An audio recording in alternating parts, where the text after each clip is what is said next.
News, ಇದು ನಿಮ್ಮ ಧ್ವನಿ. ನಮಸ್ಕಾರ. ಎಸ್ ನ್ಯೂಸ್ಗೆ ಸ್ವಾಗತ. ನಾನು ಎಸ್ ದೇವೇಂದ್ರಗೌಡ. ಇಂದಿನ ಮುಖ್ಯಾಂಶಗಳು. ಸಿಂಧನೂರಿಗೆ ರೈಲು ಯಾವಾಗ ಈ ತಿಂಗಳು ಬರುತ್ತೆ ಅನ್ನುವುದು ಎಷ್ಟು ಸತ್ಯ? ಹಸಂಕಲ್ ಗಲಾಟೆ, ಪೊಲೀಸ್ ಕುಟುಂಬಸ್ಥರ ಮೇಲೆ ಪ್ರಕರಣ ದಾಖಲು. ತಿಮ್ಮಾಪುರ ವೈದ್ಯ ಸಾವು, ಗ್ರಾಮಸ್ಥರು ಕಂಬನಿ. ಅನಧಿಕೃತ ನಾಮಫಲಕ ವೃತ್ತ ನಿರ್ಮಿಸಿದರೆ ಕಾನೂನು ಕ್ರಮ, ಪೌರಾಯುಕ್ತ ಮಂಜುನಾಥ್ ಕುಂಡೂರ್. ವಿದ್ಯಾ ಪಬ್ಲಿಕ್ ಶಾಲೆಯಲ್ಲಿ ರಾಷ್ಟ್ರೀಯ ಯುವ ದಿನೋತ್ಸವ. ವಾರ್ತೆಗಳ ವಿವರ. ಸಿಂಧನೂರಿಗೆ ರೈಲು ಯಾವಾಗ? ಎಂಪಿ ಚುನಾವಣೆ ಹತ್ತಿರ ಆಗುತ್ತಿದ್ದಂತೆ ಈ ತರಹದ ಸುದ್ದಿಗಳು ಹರಿದಾಡುತ್ತಿವೆ. ಈ ಹಿಂದೆ ನವೆಂಬರ್ಗೆ ರೈಲು ಅಂದವರು ಈಗ ಜನವರಿ ಅನ್ನಬಹುದು, ಮುಂದೆ ಮಾರ್ಚು ಅನ್ನಬಹುದು. ಎಲ್ಲಿವರೆಗೂ ಈ ತರಹ ಸುಳ್ಳು ಹೇಳುವವರಿಗೆ ಬುದ್ಧಿ ಕಲಿಸುವುದಿಲ್ಲವೋ ಅಲ್ಲಿವರೆಗೆ ಹೇಳುವವರು ಇದ್ದೇ ಇರುತ್ತಾರೆ. ಈ ಸುದ್ದಿಯನ್ನು ಬೆನ್ನು ಹತ್ತಿ ಎಸ್ ನ್ಯೂಸ್ ತಂಡ ಸ್ಥಳಕ್ಕೆ ಭೇಟಿ ನೀಡಿದಾಗ ಕಂಡ ಹಾಗೂ ತಿಳಿದುಕೊಂಡ ಸತ್ಯ, ಕನಿಷ್ಠ ಇನ್ನು 3 ತಿಂಗಳಾದರೂ ಸತತ ಕೆಲಸ ನಡೆದರೆ ಸಿಂಧನೂರಿಗೆ ಏಪ್ರಿಲ್ ಅಥವಾ ಮೇ ತಿಂಗಳಲ್ಲಿ ರೈಲು ಬರಬಹುದು.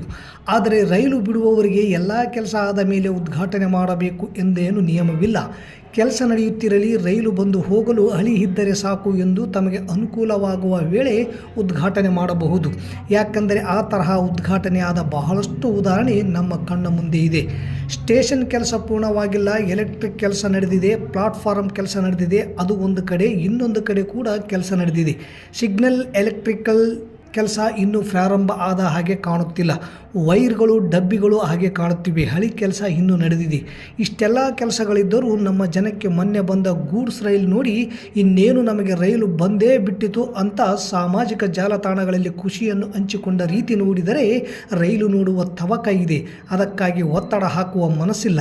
ಅದಕ್ಕೆ ತಕ್ಕ ಹಾಗೆ ನಮ್ಮ ಜನಪ್ರತಿನಿಧಿಗಳು ಕೂಡ ಇದು ವಾಸ್ತವ. ಪ್ರತಿ ರವಿವಾರ ತಮ್ಮ ಕುಟುಂಬದವರನ್ನು ಕರೆದುಕೊಂಡು ಹೋಗಿ ತೋರಿಸುವ ಪಿಕ್ನಿಕ್ ತಾಣವಾಗಿದೆ ನಮ್ಮ ರೈಲು ನಿಲ್ದಾಣ. ಹಸಂಕಲ್ ಗಲಾಟೆ ಪ್ರಕರಣ ಸಂಬಂಧ ಪೊಲೀಸ್ ಪೇದೆ ಕುಟುಂಬಸ್ಥರ ಮೇಲೆ ನಿನ್ನೆ ತಡರಾತ್ರಿ ಪ್ರಕರಣ ದಾಖಲಾಗಿದೆ ಎಂದು ಬಳಗಾನೂರು ಪೊಲೀಸ್ ಠಾಣೆಯ PSI ದಾದಾವಲಿ KH ತಿಳಿಸಿದರು. ಮಸ್ಕಿ ತಾಲೂಕಿನ ಹಸಂಕಲ್ ಗ್ರಾಮದ ಕಾಲುವೆ ಹತ್ತಿರ ಹಸಂಕಲ್ ಗ್ರಾಮದ ಮೋಡಿಕಾರರ ಹಾಗೂ ಪೊಲೀಸರ ಮಧ್ಯೆ ಮಾರಾಮಾರಿ ನಡೆದು ನಂತರ ಪೊಲೀಸ್ ಕುಟುಂಬಸ್ಥರಿಂದ ಮೋಡಿಕಾರರ ಮೇಲೆ ಹಲ್ಲೆ ನಡೆದು ವಿಷಯ ಭಾರೀ ಸುದ್ದಿಯಾಗಿತ್ತು.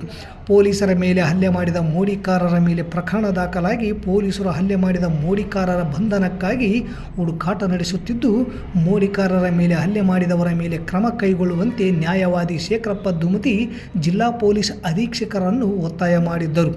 ಹಲ್ಲೆಗೊಳಗಾದ ಮೋಡಿಕಾರರಾದ ಸ್ವಪ್ನ ನೀಡಿದ ದೂರಿನ ಮೇರೆಗೆ ದರೋಡೆ, ಕೊಲೆಯತ್ನ, ಮಹಿಳೆಯರ ಮಾನಹಾನಿ, ಅತಿಕ್ರಮಣ, ಪ್ರವೇಶ ಸೇರಿದಂತೆ ಇನ್ನಿತರ ಪ್ರಕರಣಗಳು ಸೇರಿದಂತೆ ಬಳಗಾನೂರು ಪೊಲೀಸ್ ಠಾಣೆಯಲ್ಲಿ ಪ್ರಕರಣ ದಾಖಲಾಗಿದೆ.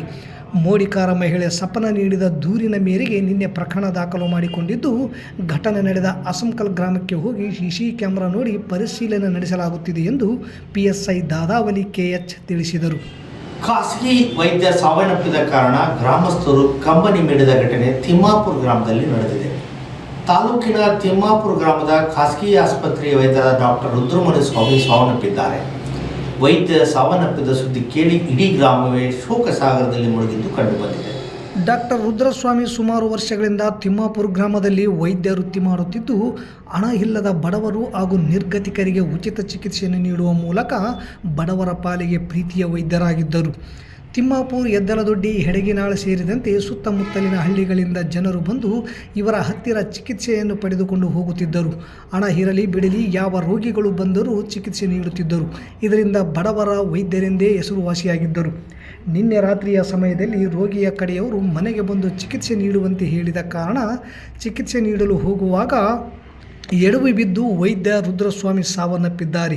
ಸಾವಿನ ಸುದ್ದಿ ತಿಳಿದು ತಿಮ್ಮಾಪುರ ಸೇರಿದಂತೆ ಸುಮಾರು ಹಳ್ಳಿಗಳ ಜನರು ತಂಡೋಪತಂಡವಾಗಿ ಬಂದು ವೈದ್ಯರಿಗೆ ನಮನ ಸಲ್ಲಿಸಿದ್ದು, ತಿಮ್ಮಾಪುರ ಗ್ರಾಮದ ಜನರು ಮಾತ್ರ ವೈದ್ಯನ ಮನೆಯಲ್ಲಿ ಜಮಾಯಿಸಿ ತಮ್ಮ ಕುಟುಂಬದ ಸದಸ್ಯರು ಸಾವನ್ನಪ್ಪಿದಂತೆ ನೋವನ್ನು ವ್ಯಕ್ತಪಡಿಸುತ್ತಿದ್ದು ಕಂಡುಬಂತು. ತಿಮ್ಮಾಪುರ ಗ್ರಾಮದ ಮುಖಂಡರಾದ ಯಂಕನಗೌಡ ಮಾಲಿಪಾಟೀಲ್, ತಾಲೂಕ್ ಪಂಚಾಯತಿ ಸದಸ್ಯರಾದ ಹುಲಗಪ್ಪ, ದೊಡ್ಡ ಅಮರಪ್ಪ, ಹನುಮಂತ ಹೂಗಾರ್ ಸೇರಿದಂತೆ ಇತರರು ತೀವ್ರ ಸಂತಾಪ ವ್ಯಕ್ತಪಡಿಸಿದ್ದಾರೆ. ನಗರದ ನಗರಸಭೆ ವ್ಯಾಪ್ತಿಯಲ್ಲಿ ಬರುವ 31 ವಾರ್ಡ್ಗಳಲ್ಲಿ ರಸ್ತೆ, ವೃತ್ತ, ವಾರ್ಡ್ಗಳಲ್ಲಿ ಮತ್ತು ಸರ್ಕಾರಿ ಖಾಲಿ ನಿವೇಶನಗಳಲ್ಲಿ ಅನಧಿಕೃತವಾಗಿ ಗಣ್ಯರ ನಾಮಫಲಕ ಹಾಕಿದರೆ ನಿರ್ದಾಕ್ಷಿಣ್ಯವಾಗಿ ಕ್ರಮ ಕೈಗೊಳ್ಳಲಾಗುವುದೆಂದು ನಗರಸಭೆ ಪೌರಾಯುಕ್ತ ಮಂಜುನಾಥ್ ಗುಂಡು ತಿಳಿಸಿದ್ದಾರೆ. ನಗರಸಭೆಯಿಂದ ಯಾವುದೇ ಪರವಾನಗಿ ಪಡೆಯದೆ ನಗರದಲ್ಲಿ ಅನಧಿಕೃತವಾಗಿ ಗಣ್ಯರ ನಾಮಫಲಕ ಒತ್ತುವರಿ ಮಾಡುತ್ತಿರುವುದು ನಗರಸಭೆ ಗಮನಕ್ಕೆ ಬಂದಿದೆ. ಸಾರ್ವಜನಿಕರ ಆಸ್ತಿಪಾಸ್ತಿಗೆ ಹೆಸರಿಡುವುದು, ಹಾನಿ ಮಾಡುವುದು, ಆಸ್ತಿ ದುರ್ಬಳಕೆ ಮಾಡುವುದು ಕಾನೂನಿನ ಪ್ರಕಾರ ಅಪರಾಧವಾಗಿರುತ್ತದೆ. ಅನಧಿಕೃತ ನಾಮಫಲಕ, ಬಡಾವಣೆ ಹೆಸರು, ವೃತ್ತ ನಿರ್ಮಿಸಿದ್ದು ಏನಾದರೂ ಇದ್ದರೆ ಈ ಕೂಡಲೇ ತೆರವುಗೊಳಿಸುವಂತೆ ಸೂಚಿಸಿದೆ. ಒಂದು ವೇಳೆ ತೆರವುಗೊಳಿಸದಿದ್ದರೆ ಅಂಥವರ ವಿರುದ್ಧ ಕಾನೂನು ಕ್ರಮ ಜರುಗಿಸಲಾಗುವುದು ಎಂದು ಎಚ್ಚರಿಕೆ ನೀಡಿದ್ದಾರೆ. ರಾಷ್ಟ್ರೀಯ ಯುವ ದಿನೋತ್ಸವ ಅಂಗವಾಗಿ ವಿದ್ಯಾ ಪಬ್ಲಿಕ್ ಸ್ಕೂಲ್ ವತಿಯಿಂದ ಪಗಡದಿನಿ ಕ್ಯಾಂಪ್ನಲ್ಲಿ ರಾಷ್ಟ್ರೀಯ ಯುವ ದಿನೋತ್ಸವ ಮತ್ತು ಕೆಸರುಗದ್ದೆಯಾಟ ಕಾರ್ಯಕ್ರಮವನ್ನು ಹಮ್ಮಿಕೊಳ್ಳಲಾಗಿದೆ. ಈ ಕಾರ್ಯಕ್ರಮದಲ್ಲಿ ಗ್ರಾಮದ ಹಿರಿಯರು, ಶಿಕ್ಷಕರು, ವಿದ್ಯಾರ್ಥಿಗಳು ಭಾಗವಹಿಸಿದ್ದರು. ಸ್ವಾಮಿ ವಿವೇಕಾನಂದರ ಕುರಿತು ಮತ್ತು ಯುವ ದಿನೋತ್ಸವದ ಬಗ್ಗೆ ಸಂಸ್ಥೆ ಮುಖ್ಯಸ್ಥರಾದ ವೈ ನರೇಂದ್ರನಾಥ್ ಅವರು ಮಾತನಾಡಿದರು. ನಂತರ ಸ್ಥಳೀಯ ಮುಳ್ಳೂರು ಗ್ರಾಮದ ಶಿವಪ್ಪ ಎಂಬುವರ ಜಮೀನಿನಲ್ಲಿ ಕೆಸರುಗದ್ದೆ ಸ್ಪರ್ಧೆಯನ್ನು ಏರ್ಪಡಿಸಲಾಗಿತ್ತು. ವಿದ್ಯಾರ್ಥಿಗಳಿಗೆ ಕೆಸರಿನಲ್ಲಿ ಓಡುವುದು, ಹಗ್ಗ ಜಗ್ಗಾಟ, ವಾಲಿಬಾಲ್ ಮತ್ತು ಪಿರಮಿಡ್ ಹಾಕುವ ಮೂಲಕ ತಮ್ಮ ಸಾಹಸಗಳನ್ನು ಮೆರೆದರು.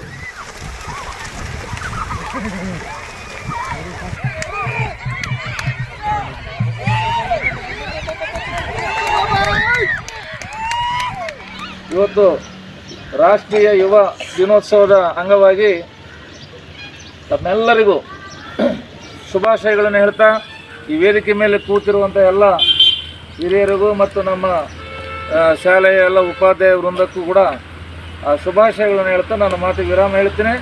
ಮುಂದಿನ ಏನು ಒಂದು 2 ತಾಸು ಇಲ್ಲಿ ನೀವೇನು ಕೆಸರುಗದ್ದೆಯಲ್ಲಿ ವಿವಿಧ ರೀತಿಯ ಆಟಗಳಲ್ಲಿ ನೀವು ಪಾಲ್ಗೊಳ್ಳುತ್ತೀರಿ.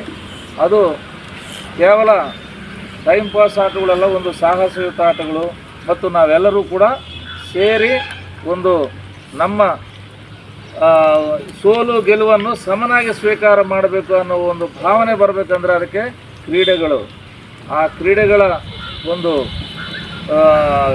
ಸಂಬಂಧವಾಗಿ ಇವತ್ತು ನಾವು ಕೆಸರುಗದ್ದೆಯಲ್ಲಿ ಇವತ್ತು ಓಟ ಮತ್ತು ವಾಲಿಬಾಲ್, ಹಗ್ಗ ಜಗ್ಗಾಟ ಎಲ್ಲ ಇಂಥ ಒಂದು 4-5 ಟೈಪ್ ಆಫ್ ಗೇಮ್ಸ್ ಇಲ್ಲಿ ಆಯೋಜನೆ ಮಾಡಿದ್ದಾರೆ. ಪ್ರತಿಯೊಂದರಲ್ಲಿ ಗರ್ಲ್ಸ್ ಆ್ಯಂಡ್ ಬಾಯ್ಸ್ ಎಲ್ಲರೂ ಕೂಡ ಭಾಗವಹಿಸಬೇಕು, ಎಲ್ಲರೂ ಪಾರ್ಟಿಸಿಪೇಟ್ ಮಾಡಬೇಕು, ಎಲ್ಲರೂ ಕೂಡ ಆ ಒಂದು. ಮತ್ತೊಮ್ಮೆ ಮುಖ್ಯಾಂಶಗಳು.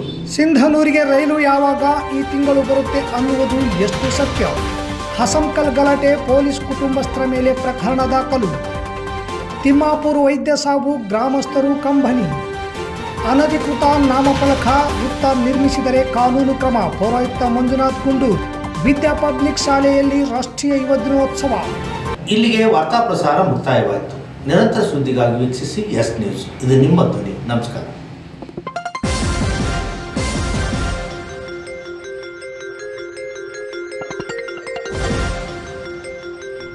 ಎಸ್ ನ್ಯೂಸ್, ಇದು ನಿಮ್ಮ ಧ್ವನಿ.